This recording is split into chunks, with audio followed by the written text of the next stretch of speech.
Herkese merhaba arkadaşlar. Astronom Astroloji Dünyası'na hepiniz hoş geldiniz. Ben hermetik astroloğunuz Berçin. Umarım iyisinizdir ve her şey yolunda gidiyordur. Bugün sizinle ilginç bir konu üzerinde ilerleyeceğiz. Belki ilk defa bu konuyu duyacaksınız. Belki de daha önceden biliyordunuz ama çok fazla bilgi de sahibi olmayabilirsiniz bu konuyla alakalı.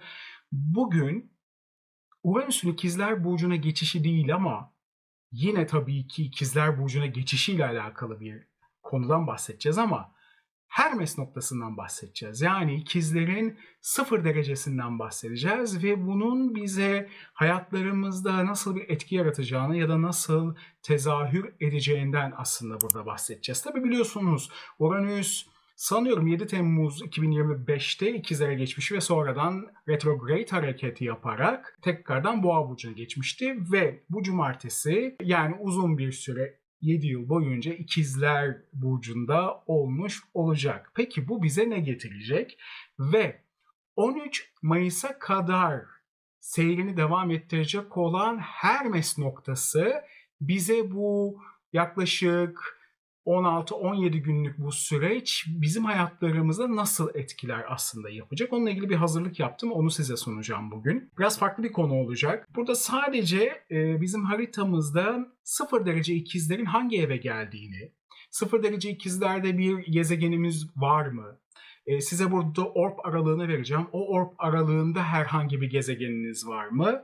Ve o gezegeniniz size ne anlatmak istiyor aslında? Ondan size burada bahsetmiş olacağım haritalar üzerinde. Ama öncelikle bu konuya başlamadan önce kanalıma abone olmayı, videolarımı beğenmeyi ve lütfen mesaj yazmayı unutmayın. Çünkü sizin her bir etkileşiminiz bu videonun daha fazla insana ulaşmasına ve daha fazla insanın izlemesine vesile olacaktır. Bunun için de hepinize çok çok teşekkür ediyorum.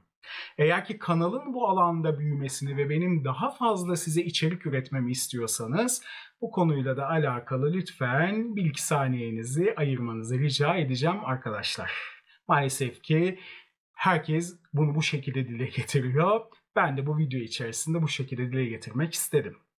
Evet, şimdi aslında astrolojide çok özel bir ana şahitlik etmek üzereyiz 25 Nisan Cumartesi günü. Çünkü değişim ve devrim gezegeni olan Uranüs Hermes noktası olarak bilinen İkizler Burcu'nun 0 derecesine adım atmış olacak arkadaşlar. Bu aslında önemli bir derece.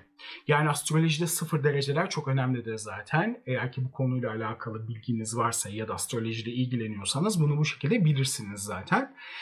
Ve bu noktada 13 Mayıs'a kadar ilerlemiş olacak. Yani ondan sonra zaten 1 dereceye geçmiş olacak. Eğer hayatınızın bir anda hızlandığını hissediyorsanız işte bunun bir sebebi var. Ve bu sebep aslında Hermes noktası olabilir ve bu Hermes noktasında olan bir gezegen olabilir. Ve bu gezegenle etkileşimde olan bazı kaotik açılar olabilir ya da bazı verimli açılar olabilir. Biz bunu aslında temel açılar diyoruz, potolemik açılar deniliyor. Ama burada önemli olan aslında bizim burada bir gezegenimiz varsa veya bu transiti burada alırken, çünkü sonuçta burada Uranüs bir transit olarak geçiyor. İşte burada bize bir karşıt açımı yapıyor, bize bir aslında kare açımı yapıyor. Yorda işte burada bir aslında gezegenimizle kavuşum içerisinde mi? Bu çok çok önem arz ediyor. Çünkü Uranüs bu noktayı tetiklediğinde hayatın sinir sistemini aslında bir şekilde etkilemiş olacak. Ve bizlerin de sinir sistemimizin algılayabileceğinden çok daha hızlı aktığı bir anı hissetmiş olacağız. Bu algının içerisinde aslında kapılmış olacağız arkadaşlar. Burada zihinsel baskı, yoğun bir huzursuzluk ve her şey aynı anda değişiyor hissini bize verebilir. Burada Uranüs ilerlerken. Peki bu geçiş bizi ne kadar sert etkileyecek? İşte bunu o anda haritanızı incelemeniz aslında gerekiyor. Yani bu 0 derecesinde nasıl bir bağ var ya da nasıl bir bağlantı var, bunu aslında burada görmemiz gerekiyor. Ama hani Hermes noktası nedir? Biraz önden size bahsetmek istiyorum kısaca. Hermes noktası aslında Zodyak'ın ilk insan burcunun, yani ikizlerin başlangıcıdır. İkizler burcunun burada başlangıcıdır. Koç burada hayvansal dürtüyü, boğa ise fiziksel dünyayı aslında burada bize temsil eder. İşte ikizler ise insanın zihniyle tanrısal olan arasında bize o köprüyü kurduğu ilk basamaktır. Burada Zodyak'ın en dikey değil, en yatay aslında kapısı vardır. Çünkü Hermes boyutlar arası geçiş yapabilen tek rehberdir arkadaşlar. Şimdi burada dikey olarak ele aldığımız zaman biliyorsunuz ki Jüpiter 15 derece Yengeç burcunda yücelir ve bu da aslında spiritüel anlamda dikey olarak bir kanal oluşturur. Biz yani hermetik astrolojide bu şekilde bakarız ve orası aslında felsefe taşının olmuş olduğu da alandır arkadaşlar. Ve oradan yüksek bilgi akışı olur. Burada ise Hermes'in size rolünden bahsedeceğim. Aslında burada ne yapmak istiyor ya da Hermes bu alanda bize ne getirecek, ne vurgulayacak, hayatlarımızda burada aslında neler değişecek, bununla alakalı biraz tabii konuşacağız. Şimdi 25 Nisan'da Uranüs bu noktaya dokunduğunda ruhun ötesiyle burası arasındaki perde incelir. Çok ilginç bir aslında etkiyi veriyor burada. Bu sadece bir burç değişimi olarak bunu algılamayın. Ruhumuzun bir boyuttan diğerine aktarıldığını aslında burada düşünebilirsiniz. Biz bunu ruhsal olarak rüyalarımızda hissedebiliriz. Ya da anlarda hissedebiliriz. Anlık olaylarda hissedebiliriz ki Uranüs aniden geliştiren etkiler verir hayatımıza. Bunu hiçbir zaman unutmayın. Biraz tabii bu alanı mitolojik ve karmik olarak size anlatmak istiyorum. Hani hermetik astrolog olarak. Çünkü biz bu konuları çok fazla irdeliyoruz ve inceliyoruz. Bu konularla ilgili de mesela size kaynak olarak şu kitabı önerebilirim. Madame Blavatsky'ın Gizli Doktrinler kitabı vardır. 3-4 ciltlik. O kitabı eğer okursanız biraz ağırdır o kitap ama bu alanlara ilginiz varsa burada Hermes'le alakalı bilgiler de vardır. Yani özellikle bu noktayla alakalı orada vurgulanan teosifi tarzında daha böyle derinlemesine aslında bilgiler vardır. Eğer bu alanla ilgileniyorsanız onları okuyabilirsiniz. Şimdi burada mitolojik köken olarak aslında baktığımızda Hermes Yunan mitolojisinde yeraltı tanrısı Hades ile burada tanrıların dağı olarak bilinen Olimpos arasında özgürce gidip gelebilen tek aslında tanrıdır. Bu yüzden 0 derece ikizler bir boyuttan diğerine geçiş yapabilme yeteneğini bize temsil ettiriyor. Çünkü Hermes aslında astrolojik haritalarda biliyorsunuz aydan sonra en hızlı ilerleyen sonuçta gezegen. Ve bana göre yani ben o şekilde tabir ediyorum çünkü birçok olayı da tetikleme etkisi var. Merkür aslında haritanın denge noktasını oluşturur arkadaşlar. Bu yüzden de çok hızlı hareket eder. Bu yüzden ayaklarında kanatlar vardır, kafasında kanatlar vardır gibi hızdır yani habercidir. Hani biz bu şekilde biliriz. Kendisi çok önemlidir. İnisiyasyonlarda çok önemlidir. Mesela burada karmik anlamda size bahsedeceğim. İnisiyasyon yani burada bir şeyleri başlatma noktasıdır arkadaşlar. Kişinin karmik burada döngülerden çıkıp kendi o gelecek o benliği ile temas aslında kurduğu ve bilgiyi o bilgeliğe o dönüştürdüğü aslında yerdir. O şekilde söyleyebilirim. Bu yüzden aslında en büyük de dönüşüm noktasını burada temsil eder. Aslında bakıldığı zaman bu Hermes noktası arkadaşlar. İşte burada Koç ve Boğa daha içgüdüsel ve hayvansalken işte ikizler burada daha insani, daha duyguları ortaya çıkartabileceğimiz çünkü iletişimdir. Bununla alakalı bize daha fazla güç ve cesaret verecektir. Aslında burada baktığımızda 0 derece ikizlere insanın kendi zihnini kullanarak aslında kaderini yönetmeye aslında başladığı bir noktada diyebiliriz bu alana, ki Uranüs buradan geçerken bizi bir hayatta kalma modundan aslında burada çıkartacak. Yani bir yaratıcı bilinç moduna sokmak isteyecek bu alanda. İşte bir şekilde de kendi mitolojimizi belki de yazmaya bizi davet edecek. Farklı bir etki getirecek. Çünkü Uranüs bu noktayı tetiklediğinde hayat bize bir el verecek. Öyle söyleyebilirim. İşte bu bir kriz gibi görünebilir ama aslında sistem bize daha yüksek bir frekansa uyumlamaya aslında burada çalışacaktır. Eğer burada direnirsek, işte burada sinir sistemimizde bir takım fırtınalar, bir takım blokajlar, bir takım burada problemler oluşabilir. Eğer bunu serbest bırakırsak, yani akışa bunu bırakabilirsek, işte burada aslında bir kanatlanma hikayesi Hermes'ten dolayı. Böyle bir hikaye aslında 7 yıl boyunca ayak basmış olacağız arkadaşlar. Çünkü Hermes, yani burada Merkür, kanatlı sandaletleriyle biliyorsunuz ki burada tanınıyor. İşte Uranüs ise burada Merkür'ün bir üst oktavı olduğu için, çünkü yüksek zihni burada temsil eder.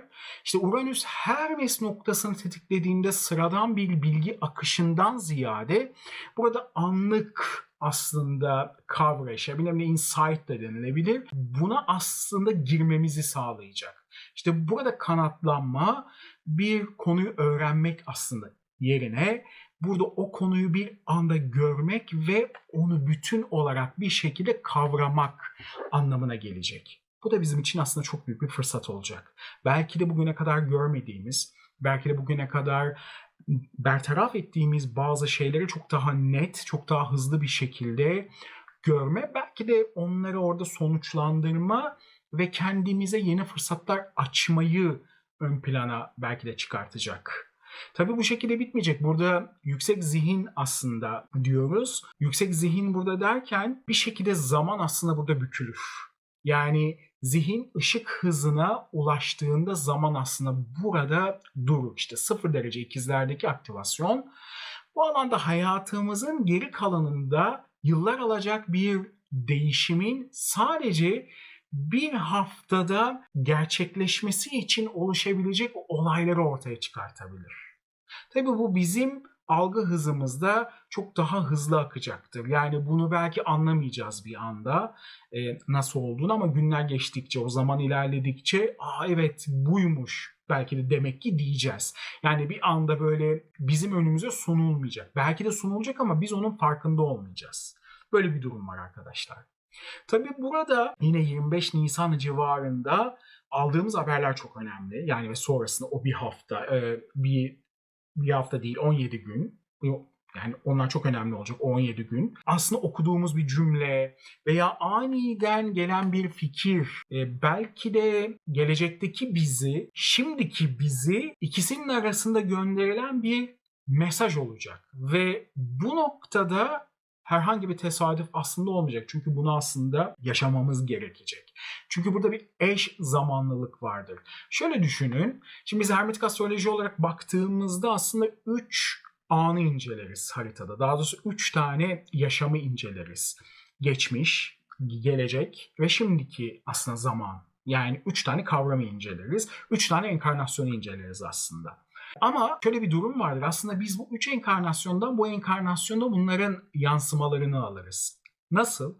Şu anda siz bu videoyu izliyorsunuz. Şu anki enkarnasyonunuz bu. Şu an izliyorsunuz ama izlemeden önce aslında geçmişte bir şeyler yaptınız. Ya yemek yediniz, ya ne bileyim dışarıdan eve geldiniz ya da işte bir yerden bir yere gittiniz, araba kullandınız. İşte burası bir önceki enkarnasyon. Aslında bunu geçirmişsiniz ve bu bitmiş. Ama bunun burada yansımasını alıyorsunuz şu anda. Ve gelecek, bu videoyu bitirdikten sonra bazı planlarınız olabilir. Yapacak işleriniz olabilir. Öyle değil mi? Ve bir saat sonrası sizin için aslında birer gelecektir. O da aslında bize gelecek enkarnasyonumuzdan bazı yansımalardır. Çünkü biz o geleceği bir sonraki enkarnasyonun etkileriyle aslında bu enkarnasyonda yaşamaya çalışıyoruz. İşte bu 3 enkarnasyonu birbirine entegre etmek de hermetik sistemde bizim incelediğimiz alan olmuş oluyor arkadaşlar. İşte onun için burada Hermes noktası çok önemli. Merkür burada çok önemli.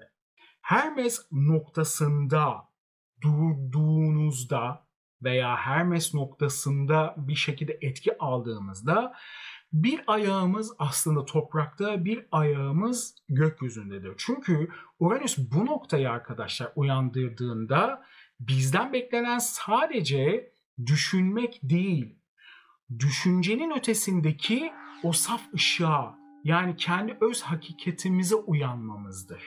Burada bir kapı açılıyor gibi düşünebilirsiniz ve siz o kapıdan içeriye 25 Nisan sonrasında tabii ki gireceksiniz arkadaşlar. Burada hepimiz gireceğiz çünkü hepimizin bir doğum haritası var ve hepimizin bir sıfır noktası var ikizlerde. Yani Hermes noktamız var. Hepimizin farklı. Bazımızın orada gezegeni var, bazımızın yok ve bazımız sonuçta farklı evlerde bu alanı deneyimleyecek. Hepsinden bahsedeceğim, merak etmeyin. Şimdi Hermes noktasını bulmakla alakalı az önce söyledim. İkizler Burcu'nun 0 derecesi olarak ele alıyoruz. Aslında burada kendi doğum haritamızı açarak, yani bunu internette bir sürü biliyorsunuz bu konuyla ilgili yazılımlar da var. Aslında İkizler Burcu'nun orada başladığı o noktayı ele almış oluyorsunuz ve o şekilde inceliyoruz. Şimdi burada eğer burada bir gezegeniniz varsa ya da 3'er derece orp alabilirsiniz. Yani İkizler 0-3 derece arasında bir gezegeniniz varsa bunu da o şekilde ele alabilirsiniz. O şekilde inceleyebilirsiniz. Tabii bu alanlarla alakalı burada olan herhangi bir gezegen ya da herhangi bir gezegeniniz yok ama bu alandan bir transit açı alıyordur. Yani özellikle 0 dereceden tam bir transit açı alıyordur. Buraya bakmanız lazım. Hani bu açı aslında bize ne demek istiyor? Şunu aslında söylemek istiyor. Uranüs bu noktaya dokunduğunda ruhun ötesiyle burası arasında perdeyi inceltecektir. İşte bu sadece bir burcun burada değişimi değil, az önce söylediğim gibi ruhumuzun bir boyuttan diğerine aktarılması gibi bir etkiyi alacağız Uranüs gezegeniyle. Şimdi burada açılara baktığımız zaman şunu söylemek istiyorum size. Özellikle Başak veya Balık, Uranüs ile arkadaşlar burada bakıldığında kare açı alacaklardır. Bu konfor alanında zorla çıkarılma ve ani burada kararlar alma ya da kararlar verme burada demektir. Biraz aslında bizi bazı fırsatları yakalamamız için de zorlayacak ve bunun içinde belki ani karar değişimlerini itebilecek. Belki de burada konfor alanından çıkartmamızı isteyecek. Hele ki burada gezegenlerimiz varsa o gezegenlerin aslında bize ne söyledikleri çok önemli. Hangi konular üzerinde ve hangi evdelerse hangi ev konularıyla birlikte birleşerek bize ne anlatmak isteyecek onu aslında ortaya çıkartacaktır. Ve tabii ki burada karşıt açı alacak olan da Yay burcu olmuş oluyor arkadaşlar ve bu alanda da Yay burcu burada karşıt açı alırken bir şekilde ilişkilerde veya hayata bakış açımızda beklenmedik bazı kopuşlar veya yüzleşmeler olabilir. Bu da çok ilginç. Yani bu karşıt etkide bir nevi sanki burada bir güç savaşı, bir şeylerle burada mücadele etme ya da onlarla yüzleşme gibi etkiler burada verebilir bize. Eğer ki burada yayda bir gezegeniniz varsa ve burada transit olarak bir etkiyi bu noktadan alıyorsanız bunların olma ihtimali çok yüksek arkadaşlar. Tabii herkesin hani burada haritası farklı olduğu için ve yay herkes de farklı evlerde olduğu için o ev konularıyla ilgili sonuçta sınavlar oluşacaktır. Onları da açıklayacağım zaten. Ve tabii ikizlerde de kavuşum etkisi almış oluyoruz. Yani ikizlerde herhangi bir gezegenimiz varsa burada da kavuşum etkisini almış olacağız. Aslında bu en yoğun etki olmuş olacak. Bu alana baktığımızda bu kavuşum etkisi. Tabii ki burası kötü bir etki değil ama çok doğrudan ve sarsıcı bir yenilenme gücünü verecektir bize. Bir şekilde burada belki de sıfırdan hani burada bir şeyleri inşa edecek. O ev konularıyla artık hangi evden o etkiyi alıyorsak arkadaşlar. Ama şunu unutmayın, yani zorlayıcı açılar aslında birer baskı unsurudur ama bu baskı aslında yeni bir hakikat düzeyinin bize kapılarını aralamak içindir. Bunu da hiçbir zaman unutmayın. Çünkü Uranüs bizi sarsıyorsa bu sadece eskiyen fikirlerimizi yıkmak ve zihnimizi özgürleştirmek içindir. Yani bunun böyle olduğunu da sakın unutmayın. Ve bu dönemde esnek aslında kalmak ve sinir sistemimizi dinlendirmek ve aniden gelen fikirlere kulak vermek aslında bizim en doğru belki de kapıların kilidini açacak olan kripto olacaktır. Bunu hiçbir zaman unutmayın arkadaşlar. Ve bu şekilde tabii ki bakın. Peki bu derecelerde veya bu zorlayıcı açılarda hangi gezegenlerimiz var ve bu gezegenler burada nasıl etkiler alacak ona bakın. Şöyle düşünebilirsiniz. Yani eğer ki şimdi ben burada Güneş'ten başlayacağım. Plüton'a kadar anlatacağım. Burada Güneş mesela burada kavuşumdaysa o şekilde ele alın. Eğer burada kare ise ya da karşıt açı alıyorsa bu şekilde alın. Olumlu açılarda zaten size fırsatları getirecektir bu söylediğim bu alanlarla alakalı. Yani üçgen ya da seksil açı varsa üçgende fırsat sizin önünüze gelir ama seksil de biraz size move der. Yani hareket et. Biraz ilerle yani bir adım sen at. Hani o taşın altına elini sen koy, ben sana 3 adım geleyim der. Yani biraz sekstil açıda sizin orada gayretiniz çok önemlidir ama tabii ki eğer ki üçgen açı alıyorsanız burada fırsat direkt sizin önünüze gelecektir bu konularla alakalı olarak. Şimdi Güneş eğer ki bu etkideyse ve burada bir Uranüs'le birlikte bir etkileşim burada yapıyorsa artık burada başkaları için sergilediğiniz o eski kimliği bir kenara bırakma vaktinizin aslında geldiğini söylüyor. Çünkü Uranüs burada bize diyor ki alışılmış o düzenin bozulması, o konforumuz bizim orada sarsılsa bile artık daha gerçek ve daha özgün bir ben burada seçmelisin diyor. Ve burada tabii ki bazı konularda maskeleri düşürme ve kendi ışığınızı da parlatma zamanı. Çünkü o maskelerin ardından gerçekten yansıtamadığınız ya da vurgulayamadığınız aslında siz ortaya çıkacaktır. Belki de bugüne kadar hep kendinizi gizlediniz. Hiç ortaya çıkartmadınız. Bence bunun bir etkisi olabilir. Bakalım göreceğiz. Ve Ay'a burada baktığımız zaman arkadaşlar burada tabii ki kendimizi güvende hissettiğimiz o eski limanlar sarsılabilir. Ancak tabii bu korkutucu olabilir şu an. Hani kulağınıza öyle gelebilir ama öyle olmasın. Çünkü burada eski duygusal o kalıplarımız kırılabilir. Onun yerine daha dürtüsel ve daha özgür bir iç dünya inşa edebiliriz ki bu iç dünyayı ihtiyaçlarımıza göre aslında inşa edeceğiz. Çünkü Ay burada ihtiyaçlarımızı bizim aslında sergileyecek. Zihnimizdir Ay ve zihnin her zaman düşündüğü ihtiyaçlardır. Yemek yemeliyim, işte ne bileyim ders sonuçta çalışmalıyım ya da para kazanmalıyım, işte ya da bir işim var onu halletmeliyim. Hani ihtiyaçlara yönelecektir ve bununla alakalı aslında özgürleşmeler gelecektir. Belki de çok daha kolay bu ihtiyaçlarımızı karşılayabileceğimiz etkileri alacağız. Önceden belki birazcık bizi sarsacak ama sonrasında belki de meyveleri çok daha güzel olacak. Ve gelelim burada Merkür'e. Merkür zihnimizin içinde yüzlerce sekmenin aynı anda açık gibi, sanki aynı anda açılmış gibi hissettirebilir. Böyle bir etki verebilir ve Merkür etkisindeyken bu zihinsel aşırı yüklenme bizi bazı şeylerde basitleşmeye zorlayabilir. Yani burada kaosu durdurun der.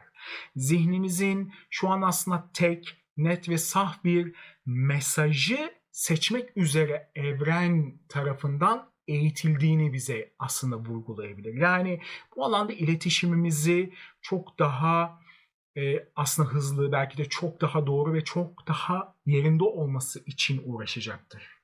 Böyle bir etkiyi verebilir. Çünkü bir nevi zihinsel arınma yapacaktır. Bunu da unutmayın.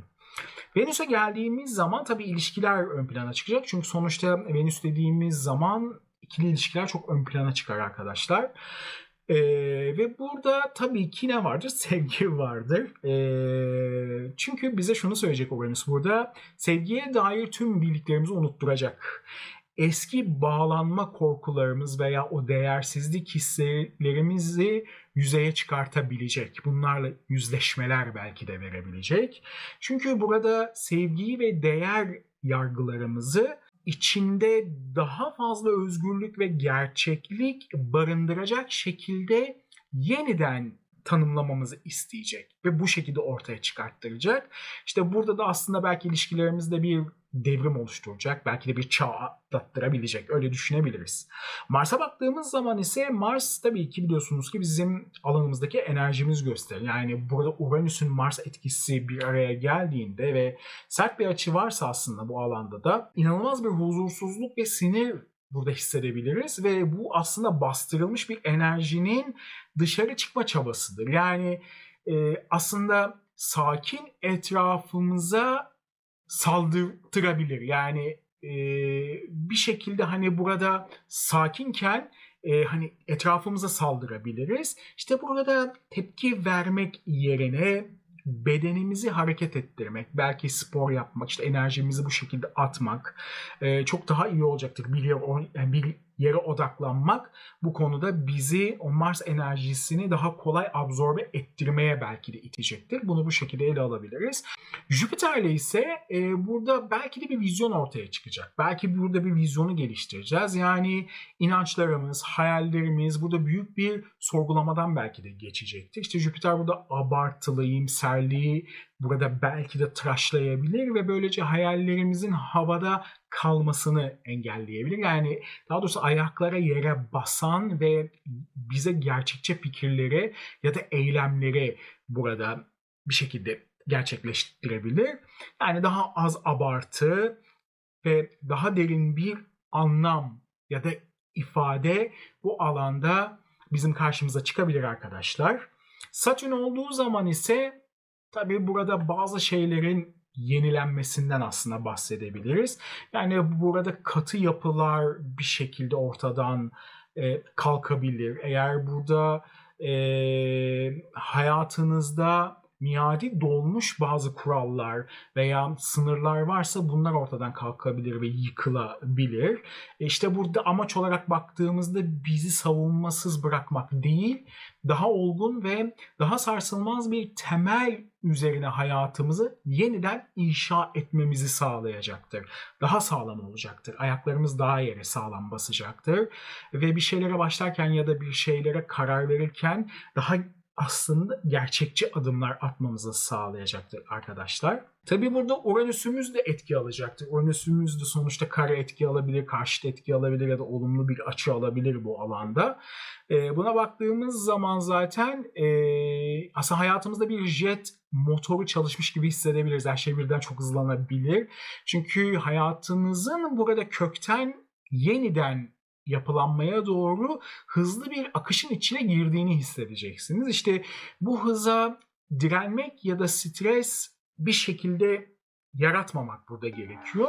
Çünkü burada o değişimi kabul etmeniz lazım. Bu çok çok önemli sizin için. Yani buradan aslında yine tekrardan sizi yeniden belki fiziksel olarak, belki ruhsal olarak inşa edecektir. Bu şekilde bakabilirsiniz.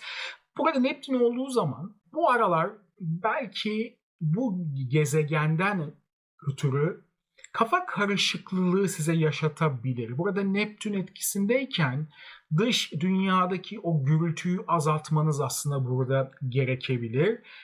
Zihninizi bir şekilde burada boşaltmak ve burada bedeninizi belki de toprakla nötrlemek, belki de kendinizi sessizleştirmek daha iyi olacaktır. Çünkü burada o sisli perde, o illüzyon burada dağılacak ve sezgileriniz size en doğruyu fısıldamayı aslında burada öğretecektir. Çok ilginç bir şekilde sanki böyle hani içinizden geçen, aklınızdan geçen o her şey sanki burada gerçekmiş gibi hayatınızda oluşumunu hissedeceksiniz. Size belki bu kapıyı açacak bu alanda. Bu arınmayı aslında burada gerçekleştirdikten sonra ve Plüton tabii ki güç. Yani burada bir şekilde Plüton aslında dediğimizde ve o etki alıyorsa burada kontrol saplantılarınız ve güç burada savaşlarınız dönüşümle yüzleşmek zorunda kalacak. İşte burada artık o pazarlıklar, o anlaşmalar burada hayatınızda bitmiş olacak ve orada gerçek neyse onunla yüzleşeceksiniz. Onu çıkartacak sizin karşınıza ve sizi aşağı çeken her şeyi küllerinden doğmak üzere yakıp kül etme vaktini sizin karşınıza çıkartacak. Yani belki de küllerinizden çok daha güçlü, çok daha yenilikçi, çok daha farklı fikirlerle ya da çok daha farklı bir bakış açısıyla tekrardan siz olacaksınız. Çok daha güçlü şekilde. Ama tabii bunların hiçbiri çok kolay olmayacaktır arkadaşlar. Onu söyleyeyim. Çünkü maalesef ki jenerasyon gezegenlerinin etkileri biraz sert etkili olabiliyor. Özellikle Uranüs varsa işin içerisinde pek ne yapacağını da çok fazla kestiremeyebiliriz bu alanda. Şimdi evlerin etkilerinden biraz bahsedeceğim ama işte burada görmüş olduğunuz gibi Uranüs'ün aslında etkileri çok sert değil. Birer yıkım aslında burada bize vermiyor. Birer uyanışı aslında burada sağlıyor. Hem ruhsal olarak hem de fiziksel olarak. İşte bu da bizim haritamızda hangi burada gezegenle iletişimdeyse az önce söylediğim gibi o konularla ilgili bize burada aslında sinyal vermiş olacak arkadaşlar. Şimdi peki evler olarak yani siz bu transiti hangi evlerden alacaksınız? Sonuçta astrolojide 12 tane ev var. Evet hani ikizler bir tane burç olarak ama ikizler yani o sıfır noktamız, o Hermes noktamız bizim bu astrolojik haritamızda hangi eve denk geliyor? Bu çok önemli. Bununla ilgili de size kısaca bazı şeyler söylemek istiyorum. Eğer siz bu etkiyi birinci evden alıyorsanız burada kişisel imajınız ve hayata bakış açınız zaten kökten bir şekilde değişmiş olacak. İşte insanlar sizi daha önce hiç görmedikleri bir şekilde belki de çok daha entelektüel veya radikal bir kimlikle belki de burada tanıyacaklar. Bunu hiçbir zaman unutmayın. Böyle bir etki olabilir hayatınızda. Ve burada ben kimim sorusunu yıldırım hızıyla yepyeni bir cevap şeklinde etrafınıza vermiş olacaksınız. Eğer ikinci ev ise burası bizim survive ettiğimiz işte ihtiyaçlarımızı, kazançlarımızı gösteren bir alan olarak ele alırsak işte burada para kazanma yöntemlerimizi ve özdeğer algılarımız burada değişecek. Belki biraz daha teknolojik, belki biraz daha dijitalleşecek. Daha bilgi odaklı hale gelecek aslında ve burada maddi o kaynaklarımızı yönetirken geleneksel o yöntemleri bırakıp burada tamamen yeni ve teknolojik yollara belki de bir şekilde bizi yöneltecek arkadaşlar. Üçüncü eve baktığımız zaman burada bilginin efendisi şeklinde bir etkiyi almış olacağız. Çünkü burası üçüncü ev, Zodyak'ın üçüncü evi ikizlerin evi olarak ele alabiliriz aslında. Çünkü üçüncü burçtur ikizler. Ve üçüncü evdir. 0 derece Koç'tan aslında baktığımız zaman.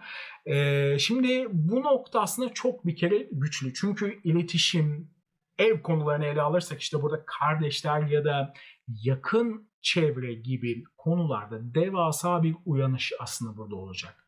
Belki bir kitap burada yazmaya başlayabilirsiniz ilgilendiğiniz o konuyla alakalı ile ilgili. Belki yepyeni bir eğitim, dil belki öğrenmek isteyebilirsiniz ve burada çevrenize yeni bir fikir ya da belki bir hizmet hani burada sunabilirsiniz. Hani çok farklı bir şekilde etki ortaya çıkartabilir, liderlik gibi bir etkiyi de size verebilir. Ve burada dördüncü eve baktığımız zaman ise burada aile ve en derin o köklerinizde bir sarsılma ama aynı zamanda da özgürleşme size yaşatabilir.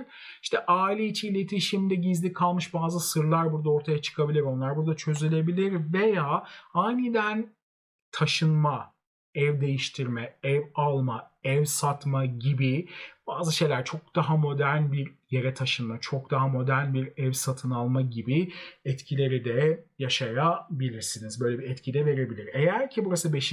evinizden etki alacaksa bu nokta işte burada belki de yaratıcılığınızda bir patlama yaşanabilir. Hani hobileriniz bir anda aniden işiniz haline gelebilir ve buradan ciddi şekilde paralar kazanabilirsiniz. Aşk hayatınızda ise zihinsel uyum her şeyin önüne geçebilir. Belki de zihinsel olarak uyum sağlayacağınız ani bir flört etkisi burada başlayabilir. Eğer ki çocuklarınız varsa da onlarla olan iletişiminizde belki de tamamen bir boyut atlama, daha farklı bir etkileşim içerisine girme modunu yaşayabilirsiniz. Böyle bir etkiyi size verebilir arkadaşlar. 6. eve geldiğimiz zaman 6. evde ise tabii ki burası bizim rutinlerimiz yani günlük hayatımızı bir şekilde gösteriyor ve aynı zamanda çalışma ortamımızı yönetiyor. Buralarla ilgili etkiler alabilirsiniz ve tabii sağlıkla alakalı radikal bazı değişimler size dokunabilir. Belki iş yapıp şeklinizi hızlandıracak yeni teknolojiler kullanmaya başlayabilirsiniz alanlarınızda, iş yerinizde, iş ortamınızda. Belki de işinizi manuelden çok daha otonom bir sisteme, o teknolojiyi orada kullanarak çok daha hızlı bir verim alabileceğiniz bir sisteme aktarabilirsiniz. Böyle bir etki de olabilir ama burada sinir sistemine çok fazla dikkat edilmeli. Aynı zamanda beslenmenize çok fazla dikkat etmelisiniz ve rutinlerinizi yeniden burada planlamanız gerekiyor. Buralardan olumsuz etkiler almamak adına arkadaşlar. Ve 7. eve baktığımız zaman tabii ki burada iletişim ön planda ama ortaklarla ve evlilikte. Sonuçta eşiniz de sizin ortağınızdır, bir hayat arkadaşınızdır. Öyle ele alırsak o da bir ortaktır ve onunla olan iletişim sınavınız burada başlayacak. Belki de karşınızdaki kişiler size ayna tutan birer Hermes gibi de davranabilir. Yani sizi zihinsel olarak beslemeyen, özgürlüğünüzü kısıtlayan tüm ikili ilişkiler bu süreçte sorgulanabilir, dönüşebilir ve bitebilir. Ve çok daha size faydası olabilecek ilişkiler ya da kişiler hayatınıza girebilir. Bunlar eşler de olabilir bu arada. Bilginiz olsun arkadaşlar. Ve burada 8. ev tabii en derin yerlerden biridir 8. ev. Herkes buradan korkar ama ben çok severim. Çünkü orası bir son değil aslında. Bir şeylerin orada bitip yeniden doğmasıdır. Yeniden orada derinleşerek, derine inerek ve o bilgiyi orada alarak yeniden ortaya çıkmasıdır. Farklı bir biçimde ben her zaman bu şekilde bakarım 8. eve. Ve burada başkalarının kaynaklarından, işte burada miraslardan, belki de metafizik konulardan ani farkındalıklar burada yaşayabilirsiniz. Bazen korkularınızın üzerine zihninizle gidip onları analiz ederek çözme gücü de kazanabilirsiniz. Ya da ezoterik bazı bilgilere çekilebilirsiniz. Bu alan bu oraları birazcık tetikleyebilir. Bu alanla ilgili olarak bazı belki de kitap araştırmaları yapacaksınız. Belki de bazı eğitimlere katılacaksınız. Eğer ki bu alanda deneyimleyecekseniz bu Hermes noktasını bu konularda size açılımlar yapacak ve ruhunuzu farklı bir yere evriltirecektir. Tam şeyi kuramadım cümleyi, kusura bakmayın. Böyle bir etki aslında size getirecektir. Ve 9. ev. Tabii burada uzak yollar. Çünkü yurt dışı ve seyahat odaklı bir alana bakıyoruz. Bazen akademik burada kariyer de ön plana çıkabilir. Ve tabii hayata bakış burada felsefeniz. Yani Uranüsyen bir darbe alacaktır ve bu şekilde yenilenecektir bu alanlar. Tabii burada eski inanç kalıplarınız yıkılabilir. Hani inandığınız bazı şeyler hani burada yok olabilir ve onun yerine başka şeyler gelebilir. Daha evrensel ve çok daha geniş bir bilgi ağına belki de hani burada bağlanacaksınız ya da öyle bir sistemi burada keşfedeceksiniz. Tabii yurt dışı adına ani bazı fırsatlar sizin karşınıza çıkabilir ve yepyeni bir dünyaya açılabilirsiniz arkadaşlar.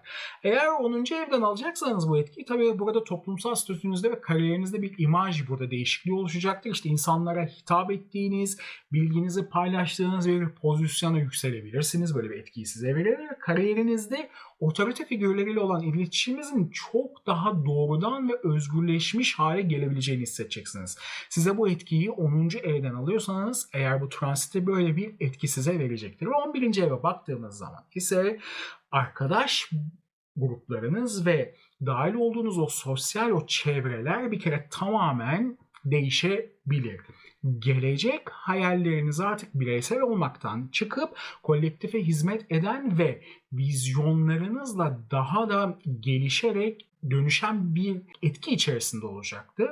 Tabii burada teknoloji odaklı bazı kişilerle hani tanışabilir ya da bu insanları hayatlarınıza çekebilirsiniz ve bunlarla ilgili sosyal bazı projelerde de olabilirsiniz. Hani aniden bazı kararlar alıp bu etkileşime de girebilirsiniz ve 12. ev. Yani ben boğa ve ikizler olarak 12. evden alıyorum bu etkiyi. Sanıyorum 2-3 yıl 3,5 yıl sonra 1. evime girmiş olacak. Yani ASC aksına girmiş olacak. Ve tabii ki orada da 1. evden almış olacağım ama şu an zaten 12 ve 1. ev olarak ben bu etkiyi almış olacağım. Şimdi 12. ev. Rüyalarınız, meditasyonlarınız ve gizli kalmış yanlarınız uyacak.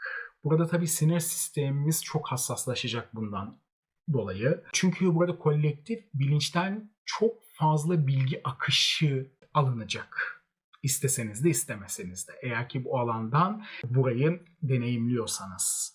Burada yalnız aslında kalarak bu aldığınız o bilgileri ya da gördüğünüz o rüyaları belki de içsel olarak hazmetmek, belki de onları bilgiye dönüştürmek ve ileriye yönelik bazı adımlar atmak için aslında onları bir mesaj olarak algılayabileceğimiz bir döneme gireceğiz arkadaşlar. Böyle bir etkiyi aslında verecek bize. Evet, elimden geldiğince burada size gezegenlerin bu noktayla, Hermes noktasıyla etkileşiminde bize neler getirebileceğini ve aynı zamanda da bu noktayı hangi evimizden deneyimliyorsak o evle ilgili konularda bize neler getirebileceğini kısa ve özet bir şekilde size sunmaya çalıştım. Bunlar tamamen aslında genel bir bilgi. Yani sizin burada haritanızın, dispozitörünüzün konumu, aldığı açılar vesaire incelenerek çok daha detaylı bir bilgi haline gelebilir ve çok daha net size bir bilgi verilebilir arkadaşlar. Benim söyleyeceklerim bu kadar Hermes noktasıyla ilgili. Umarım videoyu beğenmişsinizdir ve bu konudan da keyif almışsınızdır arkadaşlar. Eğer bu videoyu buraya kadar izlediyseniz burada kanalıma abone olmayı, videomu beğenmeyi ve aynı zamanda da bu konuyla alakalı yorum yapmayı unutmayınız. Çünkü sizin her bir etkileşiminiz videonun başında da söylediğim gibi çok çok önemli ve değerli. Bu videonun öne çıkmasına ve birçok insanın izlemesine ve bu bilgilerden fayda almasına sonuçta katkı sağlamış olacaksınız arkadaşlar. Ve benim için de bir motivasyon kaynağı olacak. Ben de çok daha fazla video içerik üretmeye sizin için sonuçta çalışacağım. Evet, sizin için en güzel şekilde, en hayırlı şekilde olsun Hermes noktası geçişi ve Hermes'in size getireceği arkadaşlar bu mesajlar en iyi şekilde ve en güzel şekilde olsun. En güzel size mesajları getirsin bu Hermes noktası ve çok güzel bu alanda deneyimler yaşayın. Size bu alanda kangren olmuş ne varsa onları hayatınızdan bir şekilde çıkartın ve ruhsal olarak da bir şeyleri kendiniz için aslında beslemiş olun. En güzel size bu şekilde söyleyebilirim. Kendinize çok iyi bakın. Bir sonraki videoda görüşmek üzere diyorum. Hoşça kalın arkadaşlar.